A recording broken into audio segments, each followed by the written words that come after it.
역사적으로도 그렇고 오늘날 교회에서 문제가 제기되고 있습니다. 능동적 순종이 성경적 가르침이 아니다, 아니면 전통적 가르침이 아니다라는 그런 이의가 제기되고 있는데, 제 논문은 능동적 순종 교리가 개혁파의 전통적 가르침이고 성경적 가르침이다라는 것에 관한 논문입니다. 핵심 내용들만 소개하고 지나가겠습니다. 그 다음 페이지 16페이지 보시면 순종과 관련해서 굉장히 중요한 성경 구절, 성경 전체가 그리스도의 순종이 칭의의 근거로서 말씀하고 있지만 대표적인 구절이 로마서 5장 19절 말씀입니다. 로마서 5장 19절 말씀 이렇게 되어 있습니다. 한 사람이 순종하지 아니함으로 많은 사람이 죄인 된 것 같이. 여기 순종하지 아니한 한 사람이 누굴까요? 아담입니다. 그리고 이어서 이렇게 얘기합니다. 한 사람이 순종하심으로 많은 사람이 의인이 되리라. 이 뒤에 한 사람은 누굴까요? 예, 그리스도십니다. 이 그리스도의 순종하심으로 많은 사람이 의인이 된다라고 얘기하면서 이 성경 구절뿐만 아니라 성경 전체에서 그리스도의 순종이 칭의의 근거로 제시되고 있습니다. 그래서 칭의는 믿음으로 의롭다함 받는 거잖아요. 믿음으로 의롭다함 받는 건데, 그리스도께서 순종하심으로 의를 획득하세요. 율법의 요구를 만족시키심으로 의를 획득하시고, 그 의, 오늘 11시 때 우리가 들은 내용처럼 그 낯선 의, 그리스도께서 획득하셨으니까, 우리가 획득한 게 아니고 그리스도께서 획득하셨으니까 낯선 의입니다. 우리 바깥의 의, 외부의 의인데, 그 의를 하나님께서 은혜로 믿음으로 말미암아 우리들에게 전가시켜 주십니다. 우리의 것으로 여겨 주십니다. 그렇게 해서 우리가 우리 자체적으로는 죄인이지만 그리스도의 의로 말미암아 이제 의인으로 인정을 받게 되는데, 칭의의 토대가 되는 그리스도의 순종의 정확한 의미와 범위에 관해서 사실은 질문이 많이 있었어요. 정확한 그 범위가 뭐냐? 전통적인 용어를 빌리자면 그리스도의 칭의의 근거가 되는 그리스도의 그 순종의 범위가 수동적 순종에 한정된다, 이렇게 주장한 사람이 있었던 반면에, 수동적 순종과 능동적 순종을 포함해서 그리스도의 일평생의 전체 순종이 저와 여러분 같은 죄인이 의롭다함 받는 칭의의 근거다, 이렇게 주장하는 이해가 있었어요. 그래서 그것에 관한 어떤 논문인데, 16페이지 제일 아래 부분에 보시면, 제일 아래 단락 보시면, 그래서 본 연구는 세 부분으로 내용이 되어 있습니다. 첫 번째는 그리스도의 능동적 순종 교리를 정의하고 능동적 순종 교리가 정확히 무엇을 의미하는지를 이제 말씀드릴 거고, 두 번째는 이 능동적 순종 교리가 개혁주의의 전통적 가르침인지 살펴볼 겁니다. 그래서 비교하는 기준은 굉장히 중요한 교사인 존 칼빈과 우리 본 교단의 표준적인 교리적 해설로 인정되는 웨스민스터 신앙고백서와 소요리 대요리 문답 내용을 살펴보고, 마지막으로 사실은 존 칼빈도 중요하고 웨스민스터 표준문서도 중요하지만 결국에는 성경이 모든 신학적인 논쟁과 논쟁에 관한 최종 재판관이 성경이니까, 성경으로 말씀하시는 성령 하나님이시니까 성경적인 가르침에 비추어서 능동적 순종 교리가 개혁주의적인 교리인지 성경적 교리인지를 살펴보도록 하겠습니다. 예, 첫 번째, 그리스도의 능동적 순종 교리는 무엇을 가르치는가? 능동적 순종, 수동적 순종 이렇게 되어 있는데, 17페이지 두 번째 그 용어 정의 보시면, 인용한 부분 한번 보시면, 능동적 순종은 그리스도의 탄생부터 죽음까지, 특히 그분의 공적 사역 동안 그리스도께서 무죄하고 하나님의 뜻에 완벽하게 순종한 그의 삶을 묘사하는 것이고, 수동적 순종은 그리스도께서 죄값을 지불하기 위해 아무 저항 없이 당하고 받아들인 고난과 죽음을 가리킨다. 그래서 수동적 순종은 사실은 여기서 수동적이라는 말, 이것은 고난을 억지로 당했다는 의미가 아니고, 사실은 여기 사용된 라틴어가 파티오르라는 사실은 고난받다에서 나온 용어입니다. 패시브, 영어의 패시브가 여기서 나온 거죠. 그래서 이 수동적 순종이란 말은 우리가 예수님께서 순종하실 때 막 억지로 당했다 이런 의미, 수동적으로 피동적으로 당했다 이런 의미가 아니고, 예수님의 고난을 가리키는 말입니다. 고난으로 율법의 형벌을, 율법의 그 죄값 지불을 예수님께서 대신 행하시는 그 형벌적인 율법 성취를 말하는 반면에, 능동적 순종은 예수님께서 적극적으로 율법의 요구를, 그 율법의 요구가 하나님 사랑, 이웃 사랑이잖아요. 하나님 사랑, 이웃 사랑에 관한 율법의 그 요구를 적극적으로 이루시는 것을 가리키는 용어입니다. 그래서 능동적 순종과 수동적 순종은 분리된 게 아닙니다. 분리된 거나 아니면 시간적으로 나누어지는 게 아니에요. 예를 들어 예수님의 뭐 공생의 후반기에 예수님께서 뭐 겟세마네 동상부터 죽을 때까지 뭐 기간에 특별히 고난이 부각되잖아요. 뭐 십자가를 지시고 뭐 채찍에 맞으시고 욕을 먹으시고 뭐 이런 것들. 그래서 그런 부분에 한정되는 게 아니고 사실은 수동적 순종과 능동적 순종이 함께 있는 거예요. 동전에 그리스도의 순종에 동전의 양면과 같이 결합되어 있습니다. 그래서 예수님의 모든 순종은 어떤 의미에서 율법 아래 나셔서 우리 대신 율법을 지키기 위해서 순환당하시는 비하의 생애를 사시면서 순환당하시는 그 전 인생이 사실은 고난받는 삶이고 그 고난받는 삶 전체가 적극적으로 하나님 사랑, 이웃 사랑을 성취하시는 그 삶입니다. 그래서 사실은 예수님의 순종의 정점이 뭡니까? 순종의 정점이 십자가의 죽으심이잖아요. 십자가의 죽으심인데 십자가의 죽으심은 우리 대신 죄값을 완벽히 지불하시는 것이면서 동시에 하나님을 사랑해서 하나님의 뜻에 전적으로 복종하시는 하나님 사랑과 그 형제를 위해서 친구를 위해서 목숨을 버리면 이보다 더 큰 사랑이 없다는 말씀 있잖아요. 요한복음 말씀처럼 그 말씀처럼 예수님께서 저와 여러분 죄인을 위해서 목숨을 바친 그래서 죄인을 사랑하시는 그래서 이웃 사랑의 그 요구와 이행의 명령을 성취하시는 그런 순종이기도 하세요. 그래서 예수님의 전 인생이 사실 수동적 순종과 능동적 순종이 나누어지지 않고 결합되어 있습니다. 결합되어 있다라고 생각하시면 되겠어요. 그래서 그래서 18페이지 능동적 순종 교리의 쟁점 보시면 그래서 이 능동적 순종 교리에서 문제가 되는 혹시나 문제를 제기하는 내용이 뭐냐 하면 19페이지 거기 3번 위에 바로 단락 보시면 요컨대 해서 능동적 순종 교리의 참된 쟁점은 죄인에게 전가되는 그리스도의 완전한 의의 내용으로서 순종의 범위 문제입니다. 그래서 죄인을 위한 구원을 위한 그리스도께서 행하신 순종의 범위가 뭐냐라고 했을 때 우리를 위한 그리스도께서 구원을 이루시기 위한 순종이 뭐 십자가에 한정되거나 아니면 고난에 한정되는 게 아니고 여기 표현한 것처럼 율법의 모든 요구를 만족시키는 두 줄 내려와서 그리스도의 순종이 그분의 죽음에 한정되는가 또는 죽음과 함께 고난에 한정되는가 아니면 그리스도의 지상생의 시작부터 마지막까지 우리를 위해 행하시고 당하신 모든 순종이 영생에 필요한 의를 성취하는가 하는 겁니다. 그래서 능동적 순종 교리는 이 후자를 긍정하는 거예요.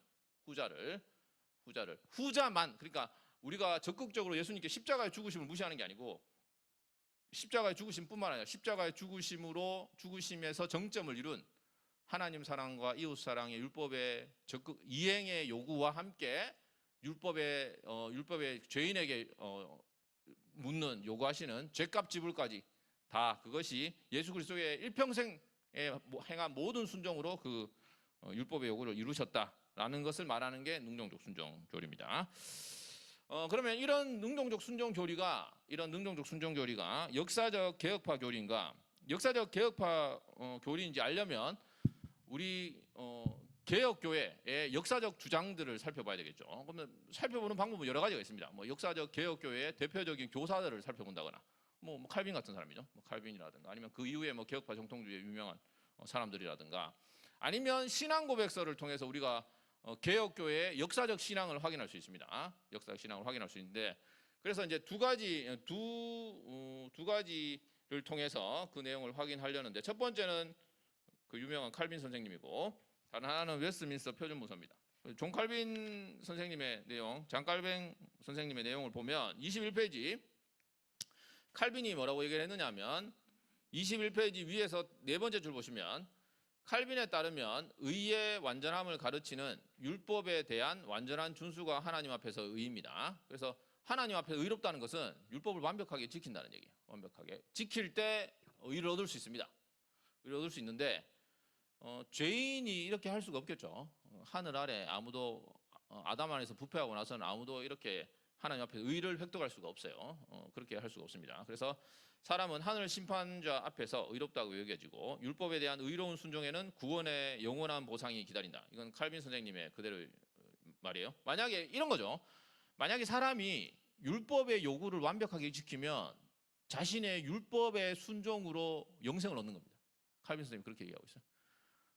이게 물론 가정적인 얘기입니다. 근데 그렇게 할 수 있는 사람이 아무도 없어요. 왜냐하면 모든 사람이 죄인이니까 일단 자기 죄값을 지불하는 데 있어서도 이제 심판을 받고 멸망할 수밖에 없는 상황이고, 더 나아가서 사람이 영생을 얻으려면, 그런데 이제 가정적으로 말이죠. 가정적으로 사람이 율법을 완벽하게 지키면, 완벽하게 모든 율법을 완벽하게 지키면 의를 얻을 수 있다. 그렇게 될 때 의롭다. 이렇게 이제 얘기를 하고 있어요. 그렇다면 한 줄 내려와서 죄인의 소망은 어디서 발견되는가? 죄인의 소망은 이제 그러니까 예수 그리스도에게서 발견되고, 어떻게 예수 그리스도의 구원의 소망을 발견하느냐? 그리스도께서 우리 대신 율법의 요구를 모두 만족시키셨다는 거죠. 단지 죄값만 지불한 게 아니고 그리스도께서 이제 죄인을 대신해서 율법을 지키시고 순종하셨다. 완벽하게 율법의 요구를 이루셨다라고 얘기를 하고 있습니다. 그래서 각주에 보시면, 거기 인용한 데 보시면 누군가 율법의 요구를 다 지킬 수 있을 때 비로소 그 율법이 제공할 수 있는 것을 우리는 그리스도에게서 찾아야 한다. 만약 의가 율법의 준수에 있다면 그리스도가 친히 그 짐을 지심으로 하나님의 호의를 취하셔서 마치 우리가 율법의 준수자라도 되었던 양 우리를 하나님과 화목케 하셨다. 뭐 이렇게 말씀하고 있고, 그리고 더 분명하게 율법에 대한 완전한 이행의 요구를 예수 그리스도께서 능동적으로 이루셨다라는 것을 가르치는 내용이 어디 있냐면, 칼빈이 거기 밑에서 5번째 줄 1556년 새해 첫날 전한 신명기 21장 설교에서 갈라디아서를 해설하는데, 거기 보면 어떻게 얘기하냐면 밑에서 3번째 줄, 그리스도께서 율법 안에 나신 것은 그분의 순종이 우리에게 전가되어 마치 우리가 그 같은 순종을 가지고 온 것처럼 하나님께 받아들여지기 위해서다. 죄인은 아무도 이런 순종을 할 수 없기에 그리스도 안에서만 의로워진다. 어떻게 그런가? 칼빈에 따르면 주권적인 하나님으로서 율법 아래 있지 않는 분이 자발적으로 율법의 스스로를 복종시키시고 우리를 위해 율법의 멍에를 지셨기 때문이다. 그리스도께서 하나님 아버지의 뜻을 모든 점에서 완전하게 이행함으로써 예수 그리스도 안에서 의롭다고 간주된다. 그러니까 단순히 그리스도께서 십자가만 지시고 죄값만 지불한 게 아니고 하나님 아버지의 뜻을 모든 점에서 완전하게 이행하고 그로 말미암아서 우리는 그리스도께서 획득한 그 의를 믿음으로 받아들일 때 우리도 완전히 의롭게 되는 겁니다. 그리스도께서는 우리를 위해 순종하셨기 때문에 하나님 아버지께서는 마치 우리가 완전한 순종을 행한 것처럼 그렇게 인정하신다. 이렇게 얘기하고 있고, 또 한 가지 역사적인 근거를 찾아보면 웨스트 표준문서입니다. 웨스트 표준문서인데 그것은 23페이지 보시면 일단 몇 가지 지적할 사실은 웨스트민스터 표준문서를 보면 능동적 순종이라는 말이 나오진 않아요. 능동적 순종, 능동적 순종 교리 이런 말이 나오지는 않는데 내용에 있어서는 능동적 순종 교리를 지지하고 능동적 순종 교리와 일치하는 가르침을 주고 있는데 23페이지 제일 아래 달락 보시면 WCF는 웨스트민스터 신앙고백서의 약자인데, 신자에게 전가되는 그리스도의 순종의 구체적인 내용이 무엇인지 순종의 정확한 범위에 대해서 상술하지 않아요. 웨스트민스터 신앙고백서 자체에는 그냥 뭐 순종, 뭐 온전한 순종, 뭐 완전한 순종 뭐 이런 표현만 나오고 있어요. 그래서 그 순종의 정확한 범위에 대해서는 상술하지 않지만 웨스트민스터 그 신앙고백서 작성하기 위해서 모였던 신학자들이 모였던 총회 회의 기록에 따르면 제47차 회의에서부터 제52차 회의까지 보면 그리스도의 능동적 순종 교리와 직접 관련 있는 실제 굉장히 열띤 논쟁이 벌어지게 됩니다. 열띤 논쟁이 벌어지는데 결과는 어떻게 이제 투표하고 결론을 내렸냐 하면 50명이 사실은 그 투표에 참여했는데 50명 중에 서너 명, 그 회의록에는 서너 명이라고 되어 있어요. 뭐 정확히 3명인지 4명인지 잘 모르는 거죠. 서너 명이 반대하고 47, 6명이 찬성을 했습니다. 능동적 순종 교리. 능동적 순종 교리를 담고 있는 전체적 순종이라는 표현이 있어요. 그러니까 수동적 순종과 능동적 순종을 함께 칭의의 토대로서 분명히 명시적으로 신앙 고백하는 전체적 순종이라는 표현을 신앙 고백서에 담기로 하자. 그렇게 이제 그런 어떤 주장에 대해서 투표를 했는데 결론이 그러니까 굉장히 절대 다수가 이제 능동적 순종 교리를 찬성하는 쪽으로 결론을 내리게 됩니다. 그런데 이제 흥미로운 것은 실제 우리 웨스트민스터 신앙고백서 최종적으로 나온 웨스트민스터 신앙고백서 최종 그 내용에는 전체적이라는 말이 빠지게 됩니다. 전체적인 말이 빠지게 돼요. 그래서 우리 신앙고백서에는 전체적이라는 말이 없습니다. 그냥 순종이라고 돼요. 순종과 만족 이렇게 되어 있어요. 그래서 그 때문에 굉장히 역사적으로 논쟁이 많이 됩니다. 그러니까 웨스트민스터 신앙고백서가 원래 회의록에서 그들이 능동적 순종 교리를 긍정하기로 찬성을 했는데 다수가 능동적 순종 교리를 찬성했는데 왜 표준 문서에는 빠졌느냐 뭐 이걸로 논쟁이 굉장히 많은데 뭐 여러 가지 설명이 역사적인 자료로서 확인할 수 있는 것에서 추론할 수 있는 내용에 있어서 다양하게 이제 역사적 해석을 하고 있는데 어쨌든 결론은 우리가 생각해 볼 수 있는 결론은 그 회의에 참여했던 대다수는 능동적 순종 교리를 긍정했다는 겁니다. 일단은 긍정했는데 왜 웨스트민스터 신앙고백서에 포함되어 있지 않냐에 관해서는 설명이 많은데 어쨌든 제 논문에서 이 부분은 넘어가겠는데 25페이지 그 부분만 좀 읽고 넘어가면 관심 있으면 한번 읽어보시기 바랍니다. 그 제일 위에 줄 보시면 그리스도의 완전한 순종은 얘기하고 있거든요. 완전한 순종은 웨스트민스터 신앙고백서의 그 전체 내용과 그 웨스트민스터 신앙고백 표준문서가 강조하는 행위 언약을 고려할 때 무제한 그리스도의 고난과 죽음에 한정되는 것이 아니라 율법에 자신을 복종시켜 율법을 완전하게 성취한 그 모든 것을 가리키는 것으로 이해하는 것이 타당합니다. 그리고 역사적으로 볼 때 웨스트민스터 회의 구성원들 가운데 그리스도의 능동적 순종 교리에 대한 반대가 없지 않았지만 제가 서너 명 있다고 그랬잖아요. 대다수가 능동적 순종 교리를 신앙 고백 문서화하기로 찬성했다는 것은 역사적 팩트고 비록 능동적 순종 교리를 명시적으로 긍정하는 전체적 영어로 whole이라는 말이 용어가 결국 빠지게 되었음에도 불구하고 웨스트민스터 표준문서는 칭의의 근거를 그리스도의 고난이나 죽음에 제한하지 않고 완전한 순종에 둔다. 그리고 칭의의 근거로서 그리스도의 수동적 순종과 능동적 순종을 함께 긍정하는 전체라는 말이 빠진 것은 아마도 수동적 순종만을 칭의의 근거로 주장하는 경건한 소수파들이 있었어요. 소수파 중에 계속해서 끝까지 그 능동적 순종에 대한 용어나 그 교리를 반대하는 소수파가 있었습니다. 서너 명 있었는데 그런 사람들을 신앙 고백에 의해서 강하게 배제하는 것을 원하지 않았기 때문일 것이다 라고 저는 생각합니다. 물론 이렇게 해석하는 많은 학자들도 있고 뭐 아니라는 학자들도 있고 이렇게 있지만 어쨌든 그래서 보다 일반적이고 덜 명시적인 표현에 있어서는 덜 명시적이지만 결국 내용에 있어서는 그리스도의 전체 순종을 순종이 행위의 칭의의 근거라는 내용적 진리를 신앙 고백으로 잘 보존했다 이렇게 이제 판단하는 게 좋을 것 같습니다. 그래서 이제 그렇고 마지막으로 그리스도의 능동적 순종 교리는 성경적인가? 앞서 얘기에서는 칼빈과 웨스트민스터 신앙고백서를 통해서 이게 역사적 개혁교회의 교리다라는 것이 증명된다면 그러면 이 교리가 정말 성경적이기도 한가라고 생각해 볼 수 있겠죠. 그래서 이 부분은 좀 읽어보면 그러나 교리적 논쟁의 궁극적 재판관은 밑에 두 번째 줄 칼빈과 같은 뛰어난 교사나 교회의 결정이나 신앙 고백 전통이 아니라 하나님의 무한 말씀인 성경으로 이제 판단돼야 되겠죠. 그렇다면 성경은 능동적 순종 교리를 명시적으로 또는 선하고 필연적인 규결로서 가르치는가? 로마서 5장 18, 19절이 말씀하는 것처럼 각주 77번 보면 아까 소개해드렸지만 다시 한번 그 굉장히 중요한 구절로 상기시켜드리면 그런즉 한 몸대로 많은 사람이 정죄에 이른 것 같이 한 의로운 행위로 말미암아 많은 사람이 의롭다 하심을 받아 생명에 이르렀느니라. 한 사람이 순종하지 아니함으로 많은 사람이 죄인 된 것 같이 한 사람이 순종하심으로 많은 사람이 의인이 되리라 라고 말씀하는 것처럼 그리스도의 순종으로 말미암아 죄인이 의롭게 되고 생명을 얻는다. 그리고 그리스도의 십자가의 죽으심이 순종의 절정이라는 것은 의심의 여지가 없죠. 특히나 바울에게서 그렇죠. 그렇다면 우리는 그리스도의 십자가 또는 고난을 포함하는 수동적 순종만으로 의롭게 되고 구원받는 거 아니면 칭의와 구원의 근거는 그리스도의 능동적 순종을 포함하는 순종 전체인가? 성경은 죄인을 구원하는 그리스도의 순종의 범위에 대해서 어떻게 가르치는가? 이와 관련해서 제가 몇몇 중요한 본문들, 특히나 이제 웨스트민스터 신학자들이 논쟁을 벌이면서 사용하고 뭐 여러 가지 토론했던 중요한 성경 구절 몇 구절하고 복음서 내용을 들어서 이것이 성경적이다라는 것을 보이려고 했는데 하나씩 살펴보면 첫 번째는 로마서 5장 18절 19절입니다.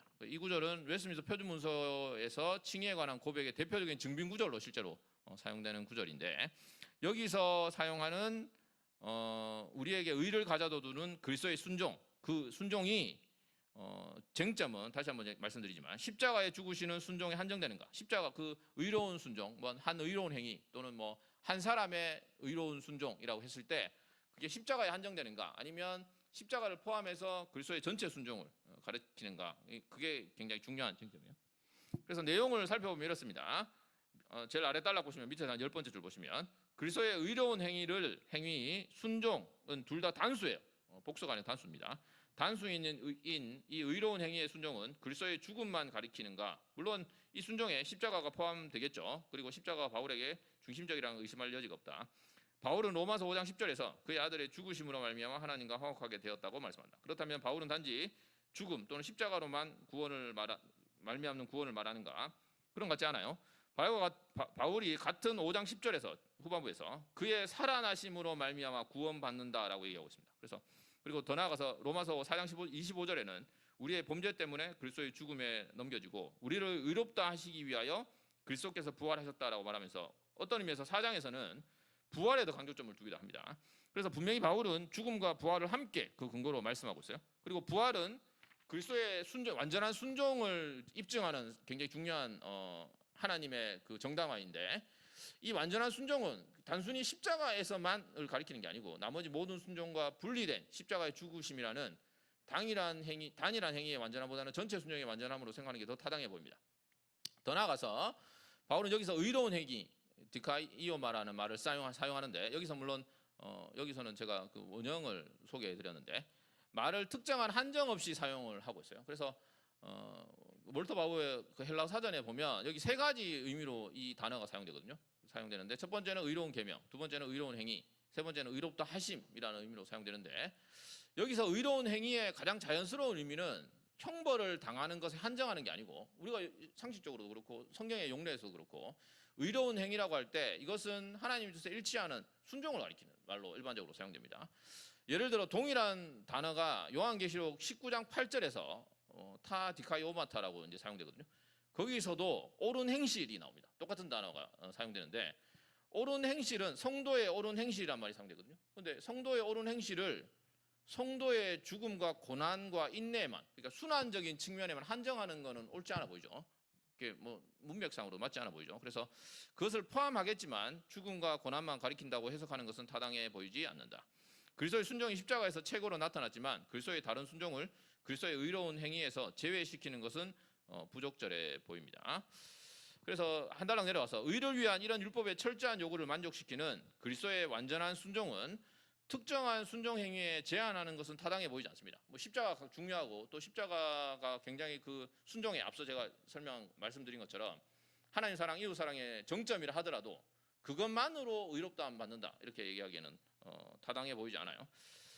그런데 어떤 반론들이 많이 제기되냐면, 제일 아래 달락 보시면 금지된 선악과를 먹은 아담의 한 범죄와 지금 예수님의 한 순종이 지금 대비되잖아요. 그러니까 아담도 한 범죄로 인류를 사실은 영원한 사망과 정죄에 빠뜨렸다면, 한 의로운 행위도 십자가에서 그 한 순종으로 완전한 한 순종일 수 있지 않겠냐라고 나는 그런 어떤 물음이 사실은 2세기 교부 뭐 이레네오스 같은 사람들부터 시작됐어요. 그리고 심지어는 그 아담도 나무와 관련된 범죄잖아요. 근데 예수님도 사실 십자가, 그 나무와 관련된 그 저주로서 그 문제를 해결했다 이렇게 이제 이해하는 사람들이 있었어요. 그런데 한번 잘 생각해 보시면 그 브랜든 크로우라는 신약학자가 웨스트민스터의 그 신약학자신데, 신약 교수님인데, 한이라고 하는 헤노스라는 중성명사가 범죄와 의로운 행위를 수식하는 것으로 해석되고 있고 우리 번역 성경에 그렇게 번역하고 있는데, 사실 이것은 남성 속적으로도 가능합니다. 그래서 한 사람의 범죄 또는 한 사람의 행위, 의로운 행위 이렇게도 가능합니다. 문법적으로 사실은 가능해요. 그래서 실제로 로마서 5장 19절에서 헤노스는 한 사람을 가리킨다. 설령 로마서 5장 18절이 만약에 더 일반적인 문법적인 독법 자체가 한 의로운 행위, 그러니까 형용사적으로 해서 말이죠. 중성 형용사로 이해해서 말이죠. 행위라고 하더라도 한 의로운 행위를 그리스도의 단일한 전체 순종으로 가능하다는 거죠. 이게 무슨 얘기냐면 한이 그냥 예수님의 순종을 전체로 하나를 보는 겁니다. 그러니까 날 때부터 죽을 때까지의 전체 한 행위를 그냥 단수로 뭉뚱그려서 하나로 보는 겁니다. 하나로 볼 수도 해석하는 것이 가능하고, 더 나아가서 이 한 순종이 그 십자가의 죽음을 이 문맥에서 가리킨다 하더라도, 직접적으로 가리킨다 하더라도 이것을 제휴법적으로 또 이해하는 것이 가능합니다. 제휴법적으로 해서 부분을 통해서 이제 전체를 가리키는 거죠. 그렇게도 설명이 가능하기 때문에 이런 것은 합당한 반론이 되지 못한다, 이렇게 얘기할 수 있고, 예, 그래서 결론을 내겠습니다. 2번 빌립보서 2장 8절에서 9절 말씀과 그리고 복음서에 관한 내용도 한번 읽어보시면 결국 예수님의 순종이 십자가, 흔히 말하는 십자가든 고난이든 그 수동적인 측면이든 아니면 우리가 흔히 성경에서 바울이 강조해서 십자가로 구원받는다, 십자가 죽으심으로 알면 의롭다 안 받는다라는 그런 표현들이 결국에는 그 다른 많은 순종들과 분리되지 않고 그리고 수동적 순종 자체가 그 자체 순종이 능동적 순종이기도 한, 그리고 능동적 순종으로 표현한 전통적인 학자 능동적 순종으로 표현한 그런 순종의 내용도 그리스도께서 고난 당하심이 서로 결합되어 있고 분리될 수 없다라는 면을 강조하는 내용이라고 생각하시면 되겠습니다. 그래서 31페이지 두 번째 단락 보시면 결론적으로 성경의 가르침에 따르면 부활로 증명된 그리스도의 통합된 완전한 순종이 구원의 필수적이고 칭의의 근거를 제공한다. 따라서 그리스도의 순종의 어떤 측면을 다른 측면을 배제하는 식으로 어떤 측면과는 구원의 필수적인 것처럼 구분하는 것은 성경적으로 불가능하고 불필요하고 타당하지 않다. 그리스도의 죽음은 그리스도의 전생애와 분리될 수 없고 십자가는 그리스도의 전체 순종의 정점이고, 분명히 강조되어야 하겠지만 정점이고 멸류관이지만 죄인을 의롭다 하는 근거로서 홀로 있지 않다. 나가는 말에서 밑에 부분만 읽어보겠습니다. 밑에 제일 아래 단락 에드워즈라고 되어 있는 부분 읽어보겠습니다. 조나단 에드워즈는 잘 표현한 것처럼 그리스도께서 칭의를 위해서 행하는 모든 것이 단지 고난을 당함으로 우리를 위해 속죄하는 것뿐이라면 구주로서의 영광의 절반을 상실하게 될 것이다. 그 본래의 의미대로 바르게 이해된 능동적 순종 교리는 칼빈의 주장이나 웨스트민스터 표준 문서의 내용과 일치하는 개혁교회의 전통적 가르침이고 성경의 필연적이고 선한 추론을 받침내는 가르침으로 생각된다. 능동적 순종 교리의 내용에 대한 강조는 자신의 순종의 순종의 생사로 삶과 죽음으로 구원의 근거를 홀로 완전하게 마련하신 그리스도의 구주로서의 영광을 보존하는 데 기여할 수 있을 것이다. 마치겠습니다.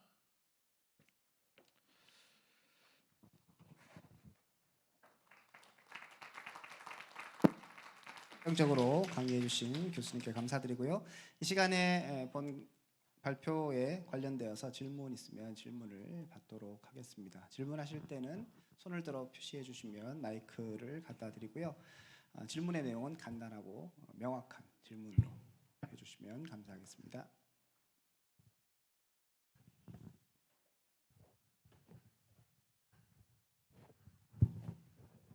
예, 부끄러워하지 마시기 바랍니다.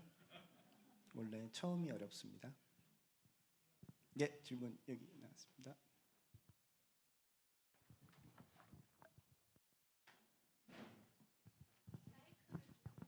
감사합니다. 요나가 이렇게 느느에 안 간 거는 어떤 순종에 해당됩니까? 뭐라고요? 요나가 니느웨에 보내졌을 때 안 간 거는, 갔다가 다시 한 거는 그게 능동적 순종입니까? 아니면 수동적 순종인지 개념이 여기서의 능동적 순종, 수동적 순종은 그리스도에 한정되는 율법의 적극적인 요구의 이행에 관한 그리스도와 관련해서 이제 능동적 순종, 수동적 순종이라는 말을 사용하는데, 지금은 이제 이 내용과 전혀 상관없이 요나의 순종이 자발적으로 순종한 거냐 아니면은 하나님의 뜻에 따라 고난을 당한 거냐, 이렇게 질문을 하시는 거예요. 네, 맞습니다. 그게 중요한, 아까 얘기한 것처럼 예수님의 순종도, 참된 순종은 다 능동적이면서도 그걸 통해서, 근데 요나는 사실 억지로 하려고 했잖아요. 억지로 자기가 그러니까 예를 들어 수동적 순종이라는 게 결국 자기가 하기 싫은 거를 예수님께서 아닙니다. 이게 내 자녀를 고난을 당하는 거죠. 고난을 당한. 뭐 하기 싫은 거라고 할 수 있겠죠. 고난을 당한 거라고 할 수 있겠네. 요나와 예수님의 순종을 비교하기는 좀 힘들겠죠. 네, 감사합니다. 예. 예, 감사합니다. 다른 분 또 질문해 주시기 바랍니다. 예, 저쪽 앞에 먼저. 교수님들 좀 참아 주시고. 예. 네, 강의를 무척 잘 들었습니다. 그러니까 우리의 칭의의 근거가 되는 의의가 능동적 순종과 수동적 순종을 다 포함한다라는 그런 의미가 아주 쉽게 잘 전달되었는데요. 그렇다면 제가 궁금한 게 하나 있는 게 원래 예수 그리스도는 원래 본래 의로운 분이신데 그렇다면 그 의로는 우리가 어렵다고 칭의의 근거가 되지 못하기 때문에 반드시 능동적 순종이 포함되어야 하는가? 네, 반드시 포함돼야 됩니다. 왜냐하면 예수님께서 자체적으로 갖고 있는 무죄함이 우리에게 사실 그것도 굉장히 우리에게 유익이 되긴 하겠지만 구원의 요구 조건이 뭐냐면 율법을 적극적으로 성취하는 거예요. 그래서 예수님은 원래 그 스스로 완전하고 의로우시지만 우리를 위해서 율법을 성취하신 겁니다. 그래서 우리를 위해 적극적으로 율법을 성취하신 그 의를 우리에게 전가하신 거예요. 예수님에게는 의가 필요 없는데 예수님께서 적극적으로 우리 대신 우리가 사실은 범죄했던 죄값을 지불하시고 우리가 하지 못하는 율법의 완전한 요구를 전생애를 통해서 성취하셔서 우리에게 의로 전가하신 거예요. 그렇다면 예, 그 예수님 자체, 그러니까 예수님 본연의 의는 예, 예. 우리의 칭의의 근거가 될 수 없다는 건가요? 본연의 의라니 타고난 의, 네네네. 본성상 타고난 무죄. 의가 예. 그 의가 우리가 칭의를 할 때 근거가 되지 못하는 거예요. 그 의에다가 반드시 그 능동적 순종이 포함되어야 한다면 예. 예수님의 의가 완전하지 않다라는 의미로 받아들일 수 있는 왜요? 문제가 생기잖아요. 왜요? 그 예수님의 의 플러스 능동적 순종이 포함되어야 우리가 칭의를 얻는 그러니까 가는데 예수님께서 우리에게 전가하시는 의가 그러니까 원래 사람에게 요구하시는 하나님께 행위 언약에서 요구하시는 요구가 하나님께서 완전하고 인격적인 순종을 요구하시는 거예요. 그래서 예수님께서 완전하고 인격적 순종을 이행하셔서 그것을 우리에게 의로 전가하시는 거예요. 그러니까 예수님께서 불완전하다는 게 아니고 예수님 완전하신데 예수님께서 인류의 대표로 오셔서 마지막 아담으로 오셔서 율법의 요구를 이행하셔서 그 일을 우리에게 전가하시고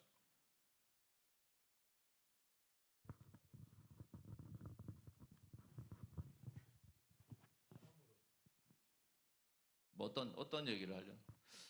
약간 오시안더라는 사람이 칼빈 시대 당시에 오시안더라는 사람이 하나님으로서 본성적인 의로움이 우리에게 주입돼서 의로하신다 이렇게 얘기를 했어요. 그 얘기를 하는 겁니다. 그런 의로만 충분하다는 거예요. 하나님이시기 때문에.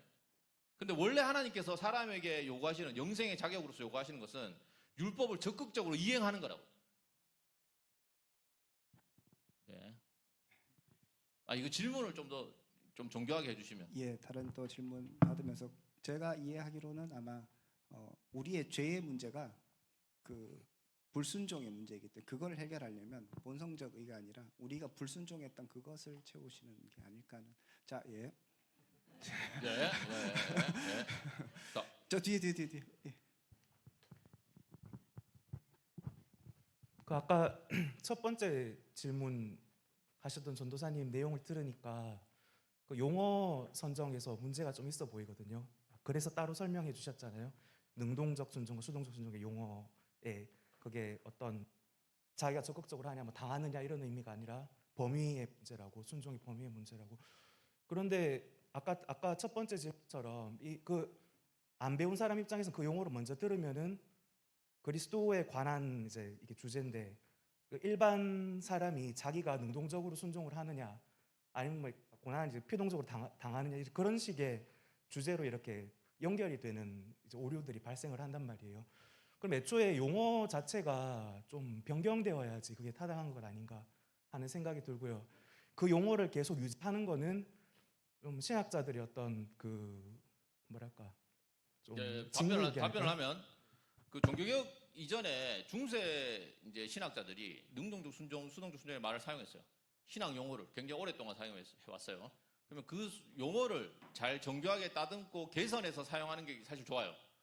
정말 완전한 대안, 예를 들어 몇 가지 뭐 박형영 박사님이라든가 아니면 많은 사람들이 용어를 제안하긴 하는데 사실 굉장히 역사적으로 오랜 전통을 갖고 있는 용어를 바꾸는 게 쉽지 않죠. 바꾸는 게 쉽지 않죠. 그래서 그 용어를 다시금 잘 설명해 주는 게 사실은 나아 보이니까 신학자들이 그런 전통적 용어를 사용하는 겁니다. 그러니까 용어라는 게 완전하지 않을 수 있겠죠. 그럼 우리 언어뿐만 아니라 그럼 영어권의 다른 언어권에 다 그렇게 되고 있습니다. 물론이죠.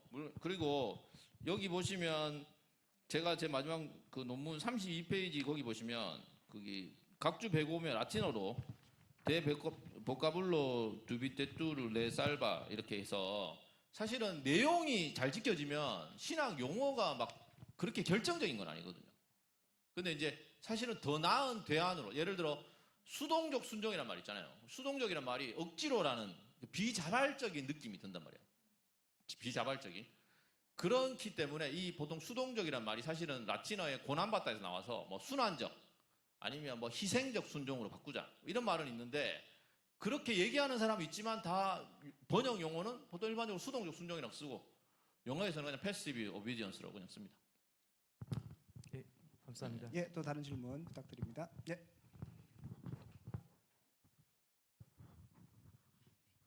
교수님 강의 잘 들었습니다. 신대원 3학년 김상환 전도사입니다. 이 그리스도의 능동적 순종과 수동적 순종을 어떻게 구분하면 좋을지를 알려주시고 또 이것을 교회에서 성도님들께 어떻게 좀 잘 정립을 해서 어떻게 전달해야 될지를 좀 그 구별에 관해서는 제가 처음 용어 설명을 할 때 시간이 이제 짧아서 용어 정의를 할 때 이제 얘기한 부분 율법의 하나는 율법의 요구 적극적인 요구를 만족시키는 하나님 사랑 이웃 사랑을 성취하기 위한 그런 순종이고 수동적 순종은 율법이 형벌적 요구가 있거든요. 그러니까 죄를 범한 사람을 심판하고 형벌하는 그런 율법의 요구가 있잖아요. 죄의 삭은 사망이고 그 부분을 만족시키기 위한 순종인데 사실은 결합되어 있습니다. 예수님 십자가의 죽으심과 일평생의 순종으로 그게 능동적 순종이면서 어떤 의미에 또 수동적 순종이에요. 그래서 적극적이고 자발적인 순종이면서 고난당하시는 순종이잖아요. 고난당하시는 순종이에요. 그러니까 만약에 여러분들이 성도들에게 가르친다면 제가 지금 금방 드는 생각, 여러분이 뭐 고민을 해보셔야 되겠지만 제가 드는 생각으로는 그리스도의 피, 그리스도의 뭐 십자가를 강조해야 되지만 그것이 아까 제가 여기서 논문에서 표현한 것처럼 그것이 홀로 있다거나 아니면 그야말로 문자적으로 그것만으로 십자가와 그리스도의 피로만 구원받는다는 의미가 그리스도의 순종만이 우리의 구원이라는 의미지 정말 거기에 한정된 의미가 아니다. 그리스도께서 완전한 구원자라는 의미가 우리를 위해서 일평생을 우리를 위해 살고 죽으셨다라는 말로 하면 되겠죠. 능동적, 순종적, 수동적 이런 표현을 쓸 필요는 없겠죠. 네. 네, 감사합니다. 또 질문 있으면 한 분 정도만 말씀드립니다. 하나만 더 해요. 어허이. 자, 다른 분 있으면 먼저 갔다가 네. 시간 관계상.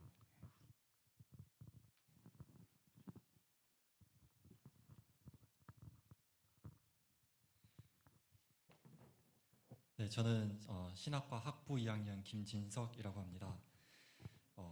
우리 능동적인 순종에 포함되는 게 그리스도의 십자가와 부활까지라고 말씀 여기 논문에 적혀 있는데 제가 이해한 게 잘 맞는지 한번 말씀드려 보겠습니다.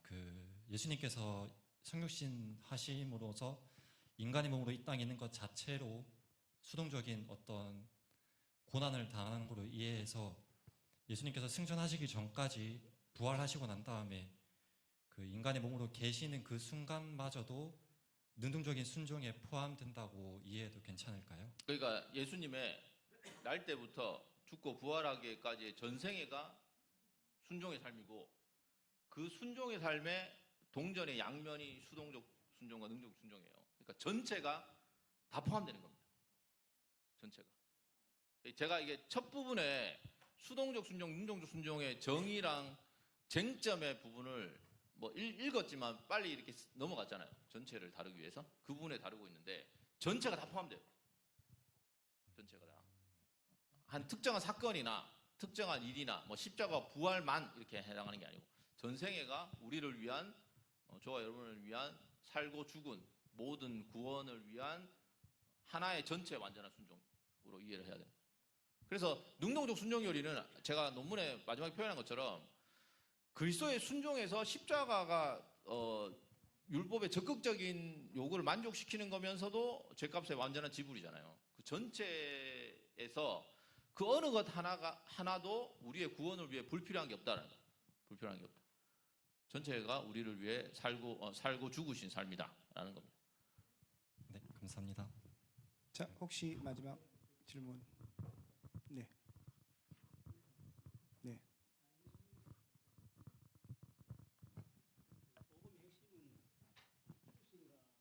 부활하심인데 어떻게 전체적으로 그렇게 그걸 보는지. 어떻게 전체적으로 그런지는 이제 제가 예, 논문으로 보는지. 설명을 했죠. 예.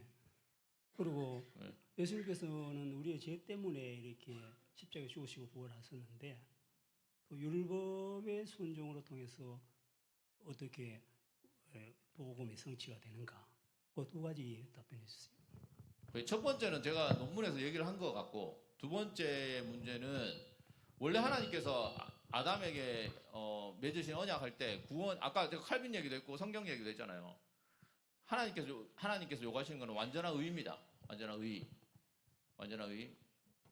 완전한 의를 요구하시는데 그 완전한 의를 예수님께서 성취하기 위해서 이 땅의 모든 온전한 그 삶과 죽음으로 율법의 요구를 완전히 이루셨다고.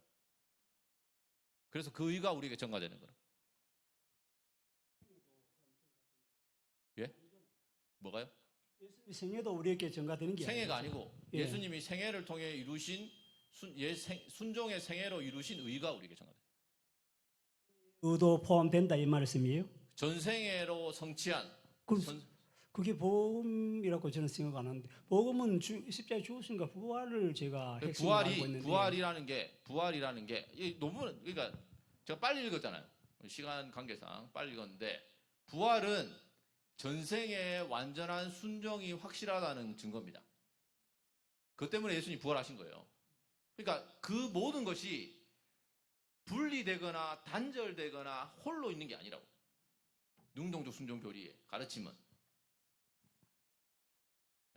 네, 감사합니다. 이렇게 예. 질문을 듣고 받으면 받을수록 한번 논문을 더 읽어봐야 되겠다는 글쎄, 생각이 논문을 드시죠, 그죠? 그게 논문을 이렇게 교수님들이 발표할 때마다 내가 느끼는 거지만 논문을 읽어보세요. 부탁드립니다. 시민들 읽어보세요. 읽어보세요. 예, 그러면 지금까지 수고해 주신 김찬현 교수님께 큰 박수 부탁드리겠습니다. 감사합니다. 수고하셨습니다. 자, 그러면 이번 시간에는 광고 드린 대로 설교 페스티벌 시상을 잠깐 하도록 하겠습니다. 먼저 설교 페스티벌 결과가 나온 것에 제가 좀 설명을 드리도록 하겠습니다. 당일날 광고가 조금 잘못되었거든요. 그래서 이제 시상 범위와 시상금에 대해서 얘기가 나왔는데 그것은 그냥 그 전에 논의 단계였지 결정 단계가 아니었다는 것을 분명히 말씀드립니다. 그래서 이제 그것은 복음이 아니었다. 다른 복음은 없나니. 그래서 그렇게 말씀드리고요. 그리고 이제 심사를 해본 결과 세 분의 교수님께서 공정하게 이렇게 심사를 하셨는데 설교라는 건 약간 주관적인 부분이 없지 않아 있잖아요. 그래서 교수님마다 편차도 사실 있고 뭐 그런 상황들이 있었습니다. 그래서 그렇지만 또 우리가 시상을 하기로 결정했기 때문에 시상을 하고요. 여러분들이 혹시라도 내가 거기에 포함되지 않았다고 해서 나의 설교는 잘못된 것인가 극단적으로 생각하실 필요 없다는 말씀 드리겠고요. 그리고 심사한 결과 1등은 없었습니다. 그래서 해당자 없음 뭐 이런 거 한 번씩 보셨죠. 그래서 우리 신학과 교수님들이 대신대 명예를